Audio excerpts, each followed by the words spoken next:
Welcome, everybody. It's so great to see so many of you here today. My name is Sanjita Pradhan. I am the Program Director of Talent Development at the Greater Des Moines Partnership.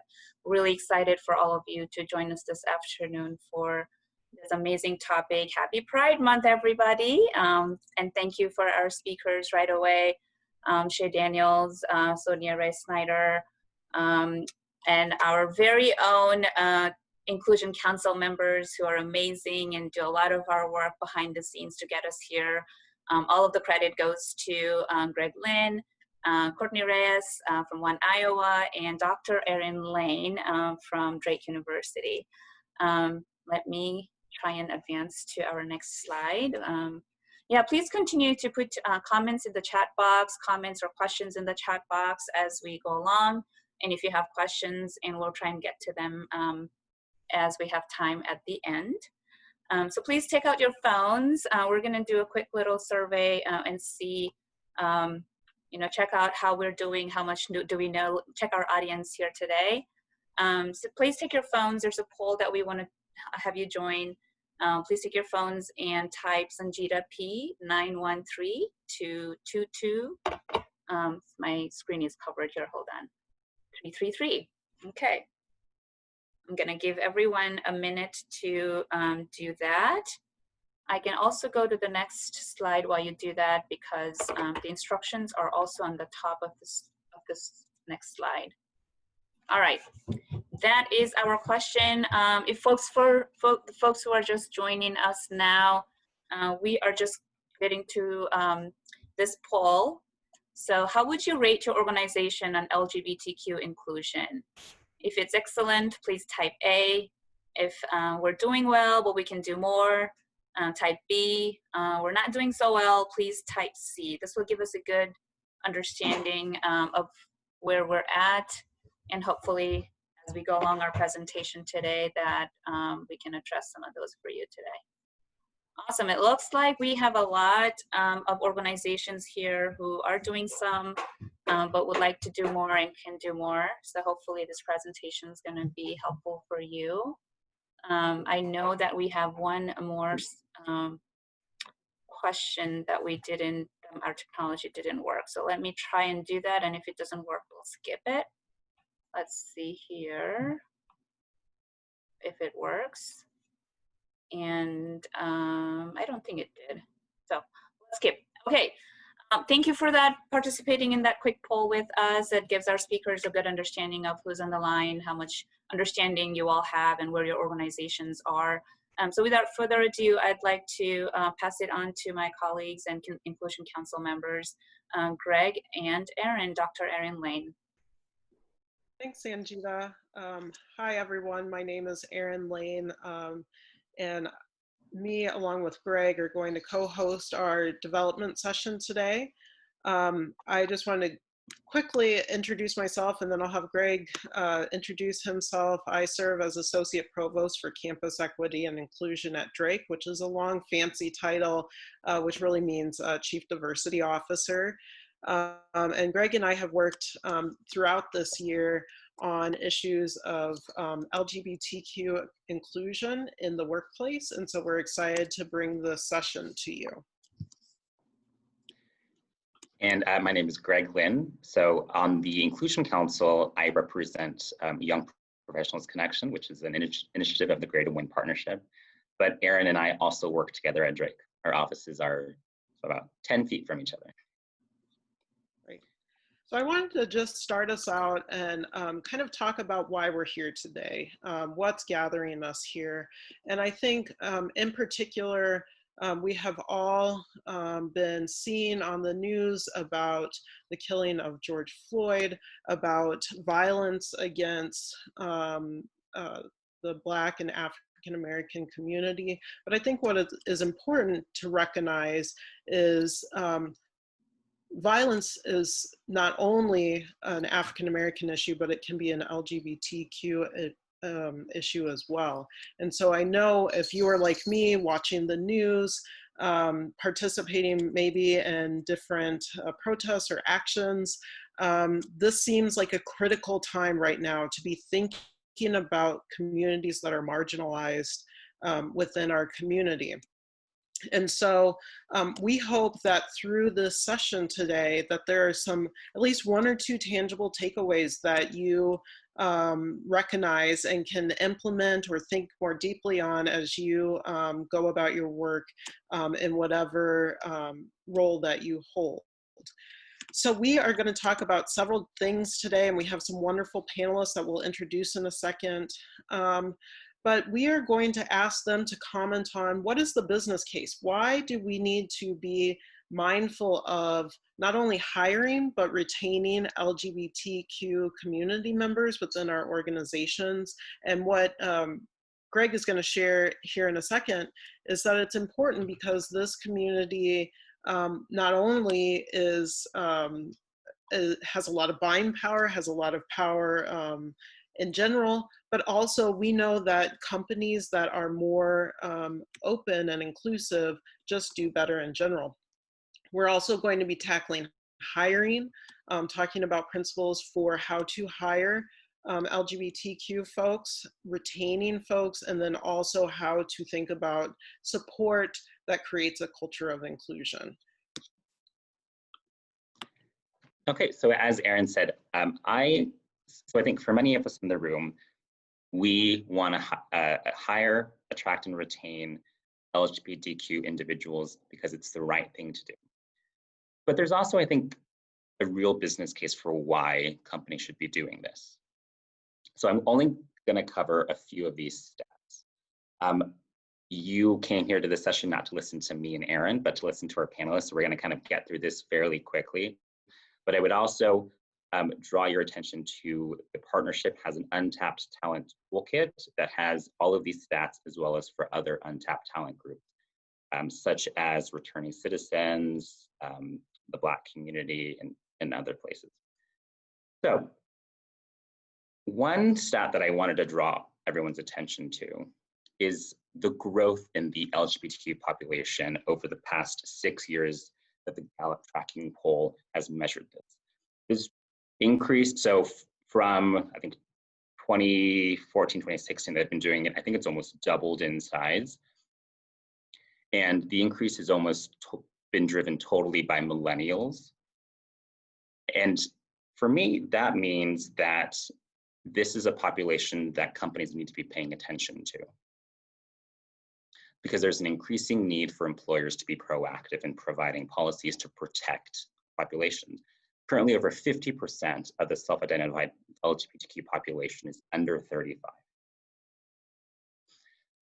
Another sort of interesting piece that I saw is Americans consistently actually overestimate the population of the LGBTQ community. They think it's probably closer to 25%. And this may be more real than the real numbers because of underreporting. But I think this also points out that for a lot of people, this is an important issue. They think this is an issue that is more prevalent than is reported. And in addition, 1 in 10 LGBTQ employees have left a job because they felt that the environment was unwelcome. So like I said, I don't want to inundate you with stats, or you don't want to listen to me. You want to listen to our panelists. And they're going to cover some of these business cases a little bit more in depth. So without further ado, I'm going to kind of introduce our panelists. So bear with me, I'm going to share my screen real quick. Okay, so our first panelist is Courtney Reyes. She's the executive director of One Iowa. And One Iowa works to advance, empower, and improve the lives of LGBTQ in Iowa and statewide through education, training, and advocacy. So if your organization has any needs, One Iowa should be one of the main places you're looking for. Our second panelist is Sonia Reyes-Snyder, who has this amazing picture of her laughing. She is the director of Iowa's Office of Latino Affairs. And within that office, she also runs the Iowa Queer Communities of Color Coalition. And so the Iowa Queer Communities of Color's mission is to use an intersectional lens to address the inequity of services, lack of support and space, socioeconomic disparities, and institutional racism experienced by our communities through education, advocacy, intentional inclusivity, and organizing. And our last panelist, my apologies, this is not the right name, is Shay Daniels. Shay is the lead software engineer at Douala, and she runs the Transition Forward project, which looks to raise awareness of why transgender and non-binary inclusive places of work are important, and creates and maintains resources to help organizations write policies and guidelines that are inclusive of transgender and non-binary employees. I want to thank our esteemed panel for joining us today, and then I'll take it over to Erin for our first question. Okay, so just a reminder, we have some prepared questions that we're going to ask the panelists. If you'd like to ask a question, you can type it in the chat, and Greg and I will be monitoring that and sharing it with the panelists as we go along. So my first question to our panelists: what are challenges facing the LGBTQ community during the hiring process? I'll let anyone who wants to take that question. Go ahead and jump in. My name is Courtney Reyes. I'm the executive director of One Iowa. My pronouns are she, her, and hers. Thanks so much, y'all, for having me here today. When I think about some of those barriers or challenges, is overall comfort for LGBTQ folks reaching out and looking for jobs, is because there's a lot of fear associated with applying for a job. When are you going to come out in that process? What does that look like? And then knowing that there could be some negative consequences. Well, we all know that Iowa has protected civil rights of sexual orientation and gender identity since 2007. And then you may have seen that ruling come down at a national level last Monday. And so that was an incredible win. But as LGBTQ folks, we know that discrimination happens every single day in workplaces. And so I think that's one of the barriers for folks, is just fear in general of how am I going to be treated. And so I think for folks, maybe this is giving away the answer to the next question, but is to be very upfront about how you support the LGBTQ community on your website. So when people are searching for jobs, they can see what your policies are. You're kind of putting your money out there so people can see it. I think that's exactly right. And from a transgender or non-binary perspective, there's also this history of the fact that I may have changed my name. I have additional needs for medical resources or additional insurance policies that maybe other folks don't need. So, you know, if I haven't come out yet, or I haven't transitioned yet and I want to do that, at some point I need to tell my employer, potentially during the hiring process, so I know it's going to be safe for me. I may have to deal with not being able to use the name that I would like to use every day because it hasn't been changed legally. And so am I going to get flagged on a report for lying about my name?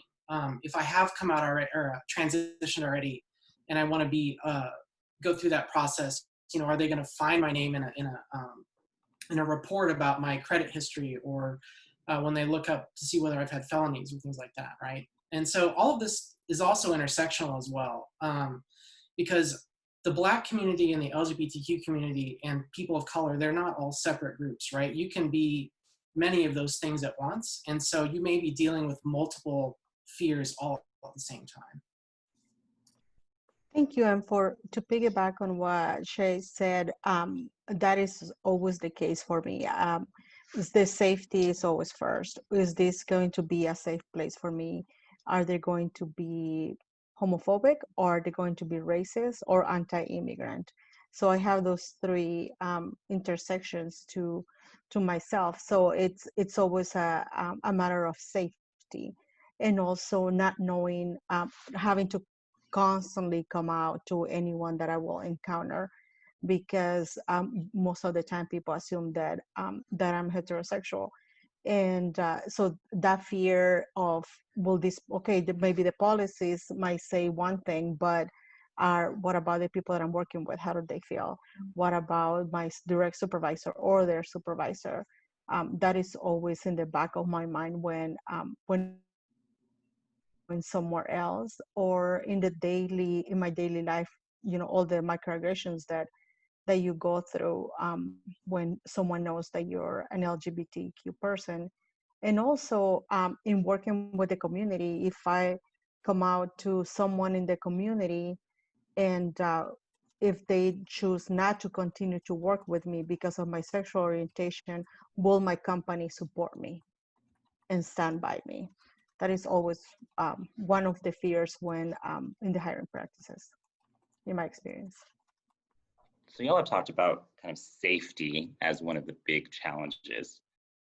Yeah, are there any other challenges that you think kind of other than that one big one? Because I think it's, I mean, probably the biggest one in the hiring process, right? I think for me, if someone doesn't, when I'm interviewing, if someone doesn't come out and mention the LGBT community, or if they go, oh yeah, we protect women, race and this and that, and they don't mention LGBTQ, that automatically in my head translates into it's not an inclusive, safe space for me. So I think language is very important, and for hiring managers to constantly use all the language. Also, but also if they don't mention race and they mention LGBT, then I still don't feel safe. So yeah, it has to be a very inclusive environment. So then for everybody, so Sonia, you mentioned kind of languages and policies. So what are the strategies or policies that organizations or even individuals can take to kind of meet these challenges that you've talked about? Well, I think that accountability is one of the main things, because you can have the best inclusive policies, but if there is no accountability, people are not going to follow. There has to be accountability built into the policies, in a way for people who don't feel safe to be able to express when they don't feel. That has to be, when I'm interviewing, that I make sure that I ask about who it is, who's the that place, who will I go to if something to me, or if I feel like I'm being retaliated on due to my my ethnicity.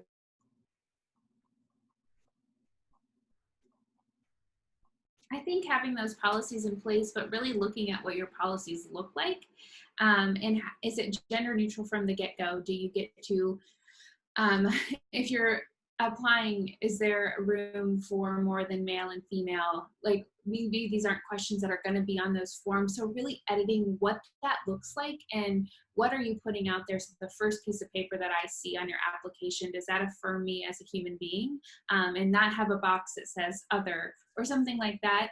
So really reviewing what those policies look like, and then making sure, and you and Shay will be able to speak more eloquently on this, is making sure your policies represent the ability to support a person when they're transitioning, so that when they come out to you, you don't look at them with a blank stare, but you can look at them with a plan. And that's Shay's cup of tea with the Transition Forward project. So I want to let her talk about that.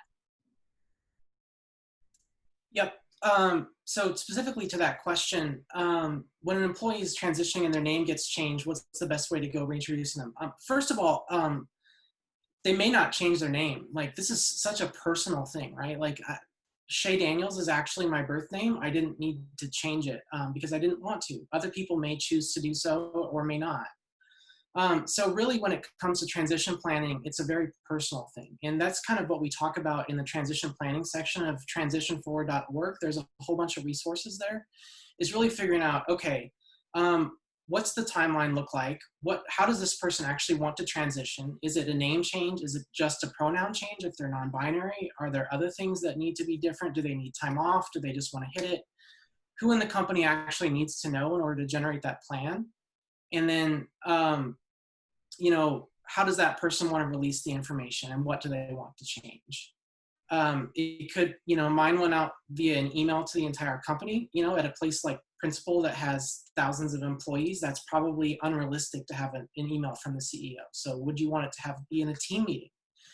Would the person want to be there? Would the person not want to be there so someone else can deliver the news? Are they comfortable asking questions or letting other people ask questions, or would they rather not have questions asked of them and have someone else handle that? So it's really about personal preference and doing whatever you can to support that. So I know that for a lot of companies on the line, they probably don't even know where to start. So if you talked about, you have to pay attention to your policies on all steps of the process and the hiring process.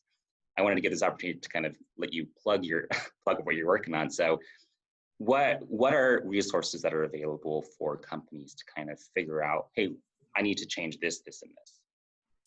Yeah, so that's actually why we founded the Transition Forward Project in the first place. You know, I came out to my company after they had made efforts to be inclusive in other ways, so I felt like it was going to be safe to me, for me. But even then, even with Google, even with other resources like Out and Equal, or I think by that time I was already involved with One Iowa. They're a great resource and they offer training programs. Even with all those things, there's no set amount, set list of things to do or sample policy that you can just put your name in and be done. Like each workplace is unique, each transition is unique. So Transition Forward Project is actually formed sort of like open source documentation for technology, where it's a community resource that gets added to and modified and changed over time that people can contribute to. And we have some information that we share, but overall we just ask a series of questions and we say, okay, if you want to develop a policy to support trans and non-binary folks at your workplace, here are the questions that you need to ask yourself, and here are the places that you can go for help. And really you need to work on that within your own company to see how things fit. I would also say that it's not just policy. Policies are very important, but I think we've also made the point that it's about culture. So you need both things in place for it to actually be an inclusive and supportive environment. I'll absolutely plug One Iowa for our services. This is our bread and butter. This is what we do. It's one of our 3 strategic priorities is to improve workplace culture for LGBTQ Iowans. We know about half of folks are not fully out at work. And when I can't be fully out at work, I've been in that position before, and I'm scared, I'm nervous, I am worried about being outed, and I cannot bring my best self, and that is hurting your business. But if I can show up and I get to be my incredible queer self every single day, every moment of that day, I feel powerful, I feel strong, I feel confident, and I can sell this business better. Odd, it's a weird thing because it's actually my job to sell this as the executive director of One Iowa. I know that's not the case for everyone, but just leading into that and letting people be their true authentic self is going to give you a better, happier, healthier employee, which affects your bottom line in a very positive way. And so what we do is a few different things is we can come in and train you live with your employees. It's a great way to have Max or Keenan come in there and talk to you about what's happening in your company and give you some base information. We believe that folks are not trying to be ill-spirited. There's just a lot of unknowns and misinformation. So we want to come and clear that up, get everybody on a kind of a base knowledge of the LGBTQ community, and then we can train from there, see what your needs are, and systemically change how your culture is impacted by doing everyone from leadership and to managers and staff and everyone in between to make sure that when I walk into their space as a new employee that I'm going to be seen. And that just doesn't stop with the LGBTQ community. We want our trainings to be intersectional because like Sonia was saying, I'm just not a queer woman. I'm a queer Hispanic woman who is a feminist and a mom, and I have all of these layers about me that are incredibly beautiful, but if I can't be those things, it's a really difficult way to be. We also look at your policies and to check them for how gender neutral they are. Do you have a dress code that is male and female and things like that? So we have a range of services and a tiny but mighty team that helps execute those, and we'd love to have a conversation with you. Greg, if you could drop our website into the chat, that'd be awesome. Direct people over there and check us out. Okay, I think we're going to move to our next question. So panelists, could you comment on what are some workplace challenges that might make an LGBTQ individual leave their job? And I'd ask you to comment on not only culture, but also space and any other aspects of a job that might make an LGBTQ individual leave.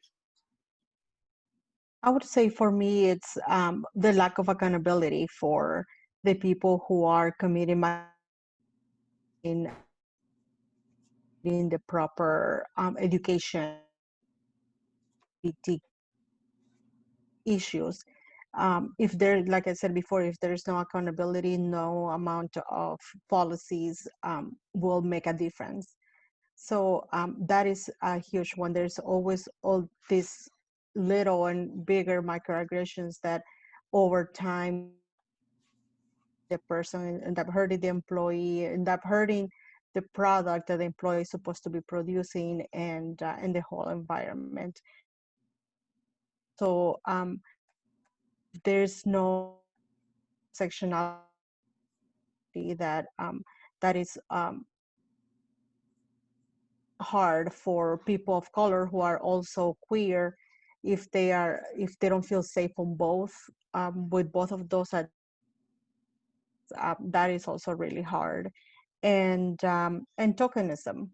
I have been a lot of the times the only person who's queer, who's out in my workplaces, and for anything LGBT, good and bad, they always came to me.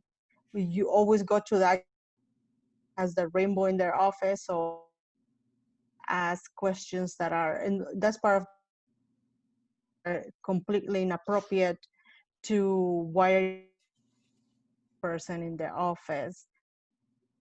They're not going to compensate them for the education they're going to provide you or that you expect from them. I don't mean to interrupt. I'm sorry, Sonia. Just to let you know, you're cutting in and out just a little bit. I don't know what you can adjust at your end. Thank you. I took off my earphones. We'll try that. I think that's much better, actually. Oh, okay, awesome. Yeah. Sorry to interrupt. Go ahead, Erin. Yeah, does anyone else want to comment on culture or space or anything that might make an LGBTQ individual leave their place of work?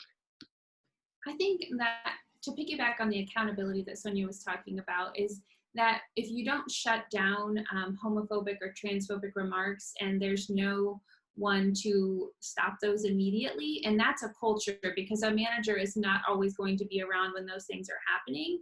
And so if you don't create that culture that you have to shut that down immediately, and that comes to racism and all other kinds of discrimination, that would make me feel really unsafe and want to get out as soon as possible.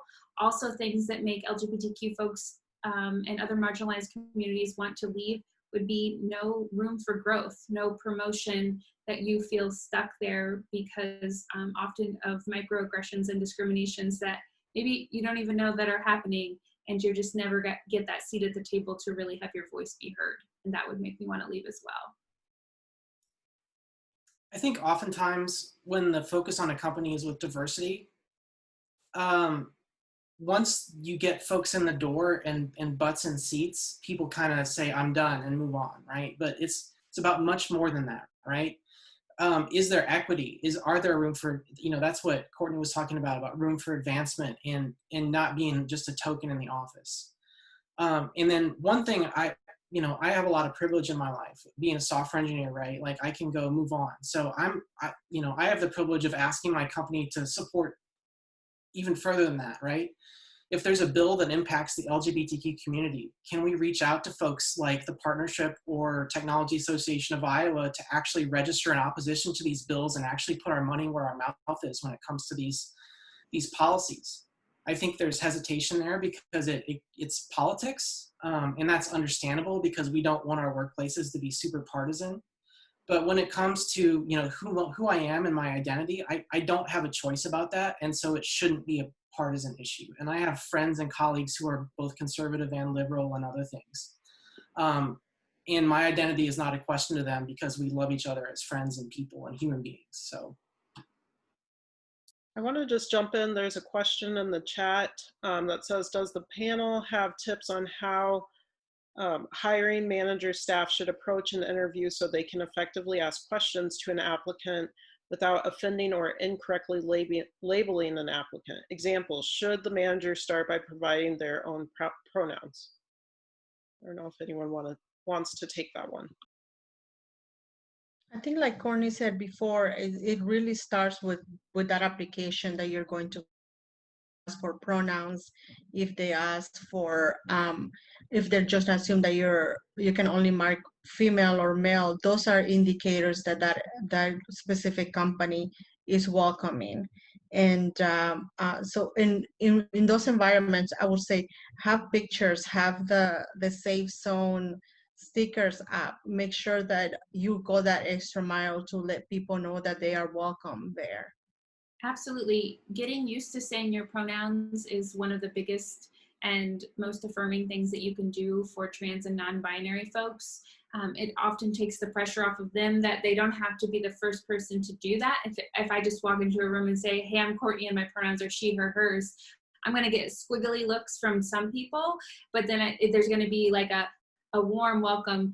Oh gosh, this person sees me from that person, and I'm really happy about that. And I can explain what pronouns are to the other folks.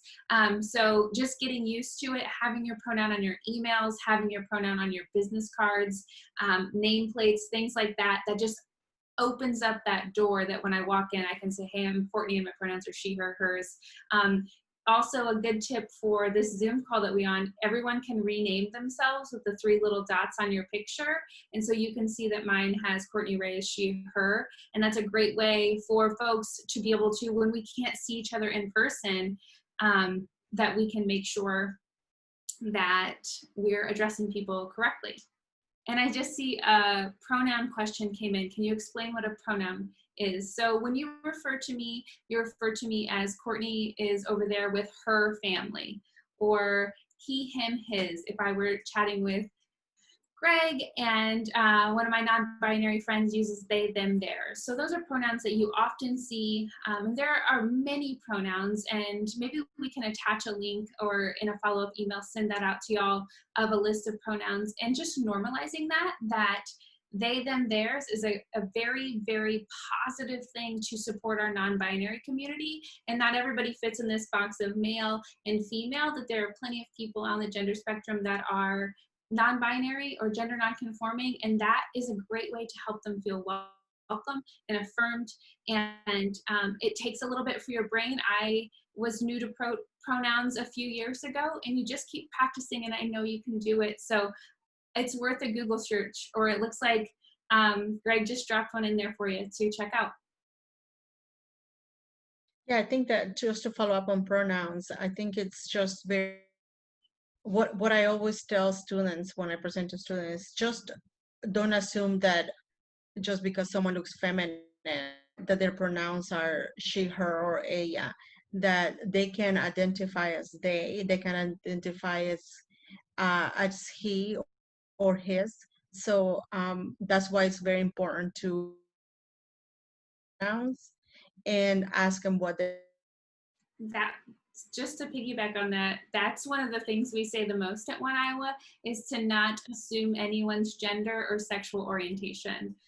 One of the ways to make me most uncomfortable is when you ask me, I have a wedding ring on, of what my husband does. And then I have to decide in that moment, do I come out to you? Am I safe enough to do that? And then I'm automatically going to trust you just a little bit less, even though that was not a harmful, or it didn't mean to be harmful, but you just assumed something about me. And then that's a pretty scary situation to be in. So don't assume everyone is straight, and don't assume that everybody uses she, her, hers, or he, him, them pronouns.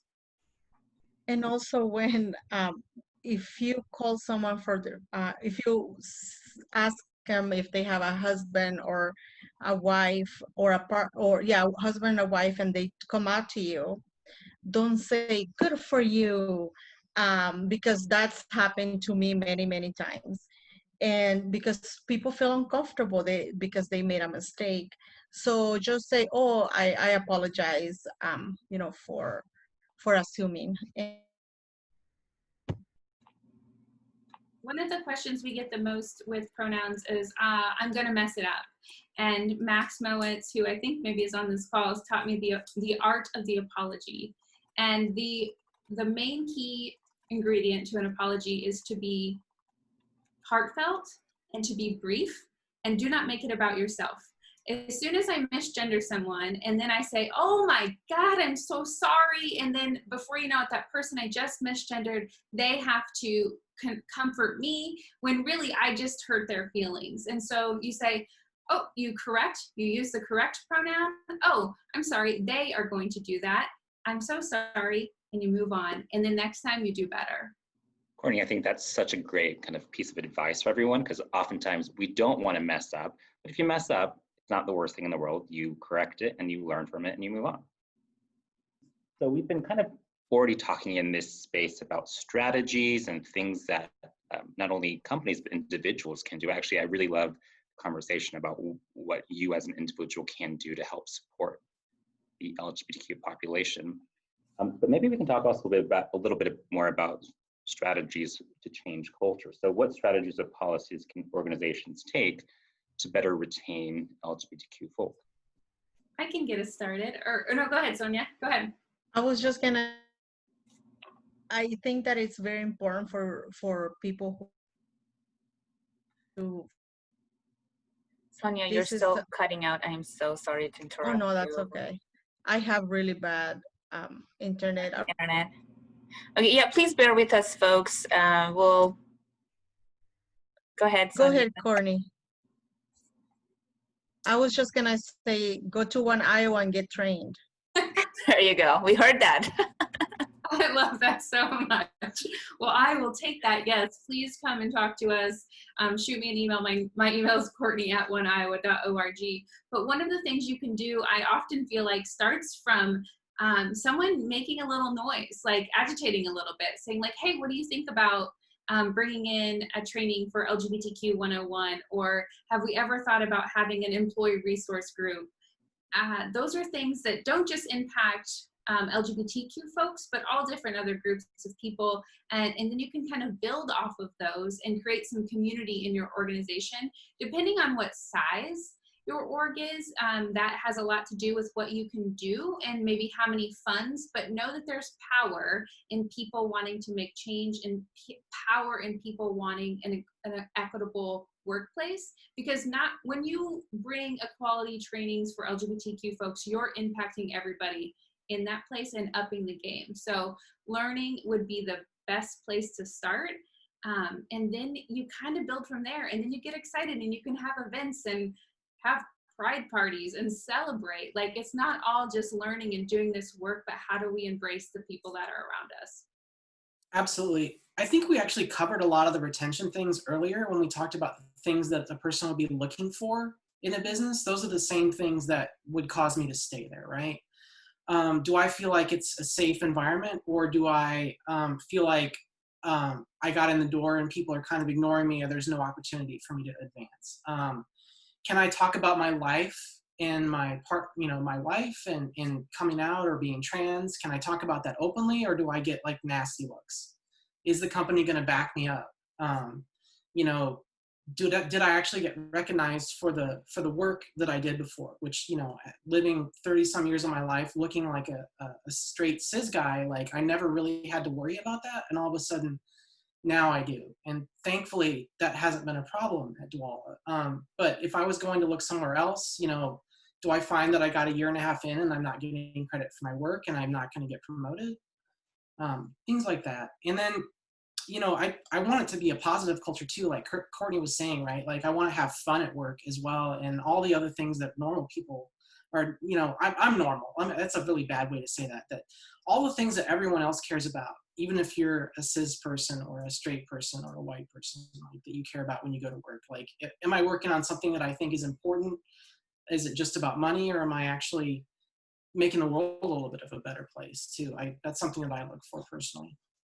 I would say also, I hope you be aware of all the culture in your own company, of the language you use. If you're going to do a get the office, and you, instead of saying, bring your spouse to work, instead of saying bring your husband, bring your wife, say bring your spouse or your significant other, bring your partner. Using more neutral language will make people feel more comfortable. And also, do not make it clear that that you are there to support LGBTQIA individuals. Don't say, well, everyone is welcome. Make sure you say the words, because those do make a huge difference.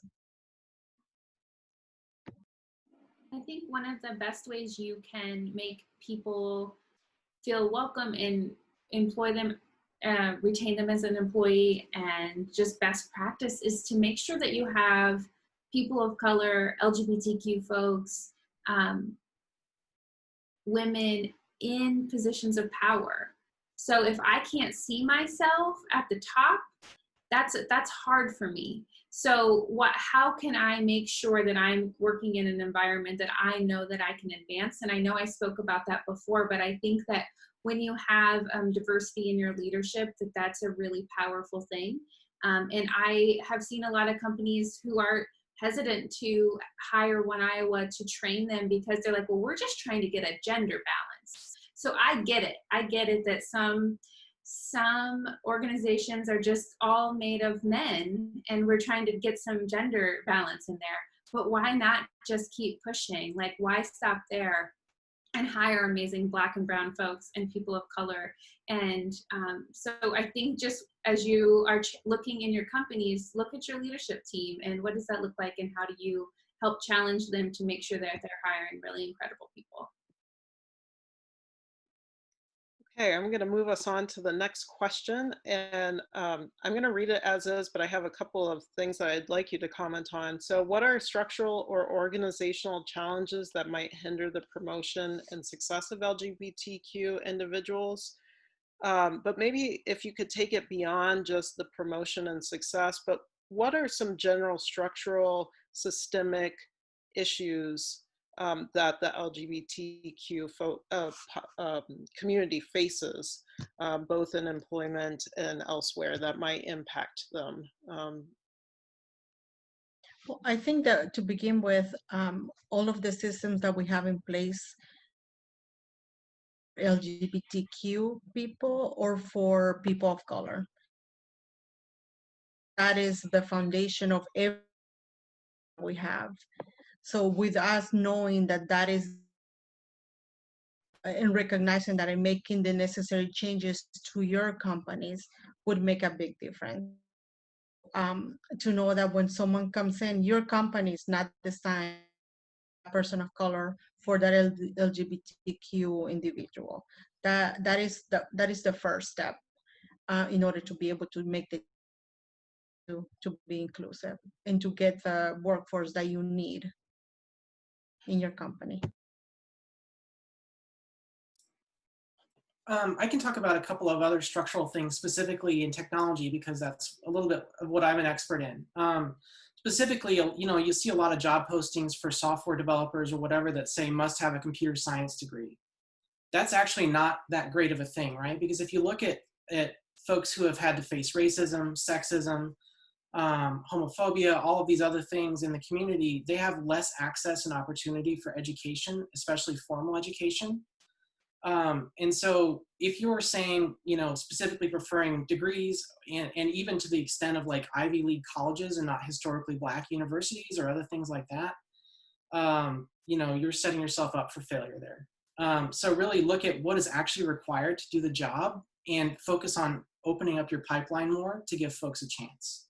Nobody wants to be hired just because of their gender or the color of their skin. They want to be given a chance to do the job and be rewarded because they're successful at it. That's an amazing point, Shay. Thank you so much. You just like totally nailed it and kind of took my answer a little bit. So I think other things to keep in mind when you're recruiting for folks, you have to go outside of where you normally cast your net. If you're only posting on LinkedIn and that's it, and you're like, oh, well, I hear this all the time. Well, we actually only get white people to respond to our applications. Well, that's not on them, that's on you. And so that's really important to make sure that you're reaching out to people in different communities to advertise your job positions. And like Shay said, that not just eliminating someone because they don't meet your educational requirement. Take meetings with them, get to know them, and learn, are they going to be able to fit into your company? Some skills, absolutely, you have to have those skills, but a lot of skills can be trained. And how do you support those people in that? And I think another thing to be cautious of is if your organization is not set up to support that person, before you hire and harm them, make sure that you have some supports in place. Because that's on you as the employer, is to make sure that you have a supportive work environment for all of your employees. So it's hard work, and it's not something that happens overnight. It's something that you will keep working at. We always say, like, you don't get to have us come in and do one LGBTQ 101 and you're like, yep, that's right. I am ready to have all the LGBTQ people work in my office. No, it's continuous learning. It's continuously messing up and apologizing and keep moving forward. I might jump in with just a couple of thoughts, because as I mentioned at the beginning, I serve as the Chief Diversity Officer for Drake. And one thing that I've noticed, we talked a little bit about tokenism at the beginning of our session. And for those of you who kind of aren't familiar with the term, tokenism refers to work that individuals are expected to do based on their identity. And kind of representing your identity. And I see this as a challenge for a lot of marginalized communities, because as a company or an organization is working on becoming more diverse, they go to the people who come from those marginalized communities to maybe recruit more, or to chair the diversity committee. And then what ends up happening is that individual who is running all your safe space trainings, or teaching everyone about how to use their pronouns, is spending a lot of time and labor doing that type of work and not being given work that can result in them being promoted, right? That work is oftentimes not seen as legitimate, I hate to say. And so I think we have to be mindful of what I would call hidden labor, and you can look that term up, but the hidden labor that a lot of folks, LGBTQ folks, people from lots of different marginalized backgrounds do to help corporations or companies or institutions. And that can be really harmful, can cause burnout, can cause that person to not be promoted, and is really hard for the person to endure. It makes them feel like, you know, they are being pigeonholed just for their identity. I think that's, oh, go ahead, Shay. Shay, go ahead. I think that slots into our conversation about apologizing, right? So when you make you know, what Courtney was talking about when you make an apology is not putting the burden on someone else, but putting it on you to make sure that you're helping them and not making it about you. That's called being an ally. And you may have heard that term before. And so one of the ways to avoid being a token person there is by having allies at work. And that means they're going to take on the work themselves and stick their neck out for you so that you don't have to all the time. So, you know, maybe someone else needs to chair the diversity committee, or make sure that they're inclusive, or go read a book, or hire the training, right? And not just the people who are always being asked to do those things. And I would say, don't assume that all people of color or LGBTQ individuals desire to educate you or educate your team. Not everyone does. We are all in a different place in our journey, and some people don't feel comfortable yet talking about it or even being out, and they might have to come out to you for some reason that you have to tell everybody. So it's always good to be respectful of that person's journey or where they are. Other people that you have that conversation with, that individual, when you're just trying to let everyone know. So like we have said before, just, you know, in front of you to see what is comfortable for them and meet them with. And if you're going to have an LGBTQ person or person of color do something on top of what their job is, low job, or and if they're going to be helping or and what they're doing, because it is hard work, and it is people have to be paid if they are if they're doing that on top of being an engineer, electrician, or whatever else they're doing. Just to jump off of the term ally, is that's a term that I challenge y'all to continue to think about as you are a part of your organization. And an ally just doesn't get to sit back. An ally is the person who does the work. And remembering that we, like in the LGBTQ community, I have to be an ally to my trans and non-binary siblings and to other folks who are have different intersections than me, because my voice has power and privilege that maybe somebody else doesn't have. And so if I don't say anything in those situations, then I'm putting the burden on them to have to make that correction where that really needs to come from me. And it's hard work and it's uncomfortable, and you're going to be uncomfortable, and that's okay. You're going to be okay. It's worth it because you're helping affirm somebody else maybe in your company, and that is a real gift to them. Are there any last closing thoughts before I share some takeaways that we've heard today? Anything that our participants today should know about kind of working on making their place of employment an inclusive and equitable environment for LGBTQ folks and folks from lots of different marginalized identities? I would just say that you just had a lot of information blasted you and a lot of research to go do.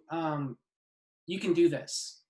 You know, you just read one thing a day or one thing a week, or take one step and then take a next step. You don't have to do it all at once. You just have to be a little bit better every day. And I believe in you that you can do this, even if it's hard. Okay, so what I wanted to wrap up and share with you, I've been taking notes as our wonderful panelists have shared some ideas and strategies. And so here's some things that we heard today. So one, be upfront about how you support LGBTQ folks, put it on your website. Make it a place, or make your resources and information searchable. Language is very important. Use inclusive language that indicates you care about the LGBTQ community. And we heard all about using pronouns and starting a culture of using pronouns all the time. Evaluate policies so they aren't gendered. So thinking about policies such as dress, such as, you know, other types of things that might differentiate about on gender or require people to choose a gender. Have a plan for employee transition. And I just wrote, think about timeline, time off, communication, make it employee-centered. And by employee-centered, we mean the person who is transitioning, let them kind of decide how they would like to approach all of those different aspects of transitioning. 5, don't assume everyone is straight, and don't assume everyone identifies as the gender you think they are. I think that was one of my favorite quotes of the day. I think if we all follow that, we'll be doing pretty well. Go to One Iowa and get trained. I should have put 3 exclamation points there. There's lots of resources at One Iowa, and hopefully you saw in the chat that we included a lot of resources that you can look for. And also if you go to the our toolkit that we mentioned, we have a lot of those as well. Develop a culture of using neutral language. I think the perfect example is don't always talk about husbands or necessarily even spouses. You know, I often say, like, bring your family, whoever you identify as your family. And I just want to make a point that sometimes these policies are, of course, going to help and make the LGBTQ community feel welcome, but it also helps all of us, right? And so be thinking about how it can help everyone. Cast your net wider when hiring. Don't just go to LinkedIn. And what I tell my staff and faculty at Drake is don't just post and pray. Putting your ad up on LinkedIn and then just hoping that this wonderful diverse applicant body finds you is not good enough. You got to do some work. Finally, 9, don't put the burden on the LGBTQ person to make your place of work inclusive. We talked a little bit about allyship and making sure that it's not always the expectation of that person to do a lot of educating. And then also, if that person chooses to engage in that work, recognizing that work, compensating that work, valuing that work, so it's treated just like any other hard work that's happening at your job. I want to pause here to see, I know we have a couple things in our chat. If there's any last questions, or Greg, do you have any other follow-up? I do not. I think you covered a lot of things there. Okay, with that, thank you so much, panelists. We appreciate your time and effort and thoughts. I appreciate all of you joining, and I hope there was at least one thing that you can take away here and think about implementing at your place of work or thinking more deeply on. So we appreciate you, and we appreciate your dedication to come to a session like this today. Thanks. Again, I know people are hopping off, but I want to take a moment to thank all our panelists, and especially to Greg and Erin. Look at your forms right away. I think our forms are so outdated, right?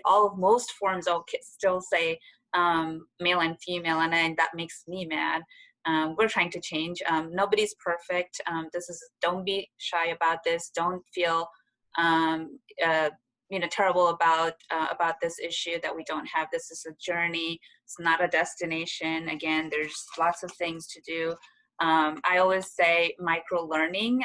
Learning seems so hard, right? Like, oh, I got to learn about LGBTQ, then I got to learn about the Black people, then I got to learn about the Asian people. It sounds daunting. So engage in micro learning is what I always say to everybody. Learn one thing at a time. Over time, you will learn a lot about each of these different communities. So it doesn't have to be so daunting, and you don't have to do a PhD in every culture is what I just say. So again, we have some future events coming up. Please don't forget to check out our toolkit that I mentioned in our chat box. Our council members have put a lot of time and effort putting this together. We have 7 different untapped talent groups that we've focused on, including LGBTQ veterans, African Americans, foreign-born individuals. So there's lots of local organizations, long list of local organizations that you can reach out to for sourcing your talent. Diversify your talent hiring sources. Please do that. It's very important. And again, reach out and start this help process. So again, happy Pride Month, everyone. Again, I didn't introduce myself properly with my pronouns she, her, and hers, and I am an ally. And I want to thank everyone for being with us this afternoon. So thank you.